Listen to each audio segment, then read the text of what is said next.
Vashi jin degani. Mana mashina to'te aka. Va Dilshod deganmi? Aka qayerdan oldingiz buni? Ukam 24,5 ming dollarga nima deyapti mashina? Mashina olmoqchiman. Biz ham olaylik, qayerda bu aka? Ukam orqamdan yursang, birinchi qo'l joyiga olib boraman, Namanganda. O'xti qani? Oy. Akalar 24,5 mingga o'ylayapsizlarmi?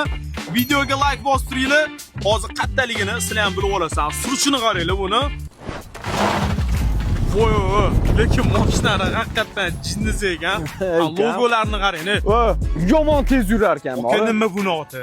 Ukam qara, mashina nimaligini topsang 100 dollar beraman, tez nomini. Qani, xo'p. Aka podpishli topsam 100 dollar berasizmi? Ukam podpishchilik shundoq ham beraman. Like bosib qo'yganning o'ziga 100 dollar beraman. Akalar tez like bosinglar. Qani, aka, mendan ish qilinglar. Men bu logoni ko'rmaganman, topa olmadim.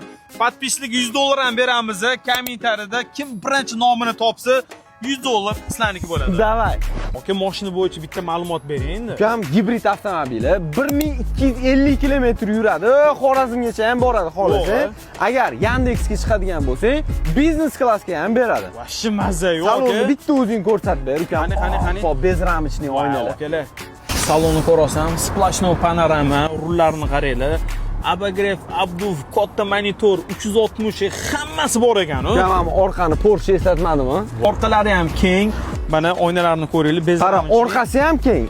Bagajiga maza qilgan. Bagajning kengligini, ochilishini, labovi bilan birga ochilishini ko'ryapsizmi? Mercedes GT bor. O'shani eslatyapti, orqasini ochilishi. Ko'ryapsizmi? Orqasiga bor, bemalol bir 8 ta qop kartochka taxlab qo'ysang bo'ladi.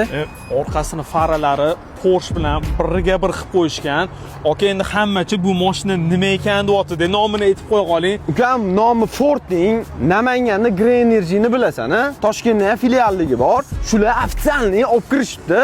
Zavodini ochishayotgan ekan. Xudo xolasa, mana shu yil oxirigacha shu mashina Namanganda ishlab chiqarilishi boshlanadi. Bu degani, ukam zapchasidan umuman muammo bo'lmaydi degani. Bemalol ishonchli kafolati bilan xarid qilsa bo'ladi. 24,5 ming dollarga qanaqa mashina bor? Lekin bunaqasini topa olmaysiz. Shunaqa qidirib yurgan do'stlarni hammasiga jo'natib qo'yinglar. Green Energy haqida qisqacha esingizda bo'lsa, DID salonni Ibrohim bilan ochgan edik, Dilshod degan boshchiliklarda. Green Energy'dan o'zimiz mashina olib kelib sotardik. Nechta kompaniyalar yo'q bo'lib ketdi, lekin hali ham Green Energy kompaniyasi ishlayapti. Ishonchliligini shu yerda o'zidan ham bilib olsanglar bo'ladi. Pastda nomerni qoldirib qo'ydim.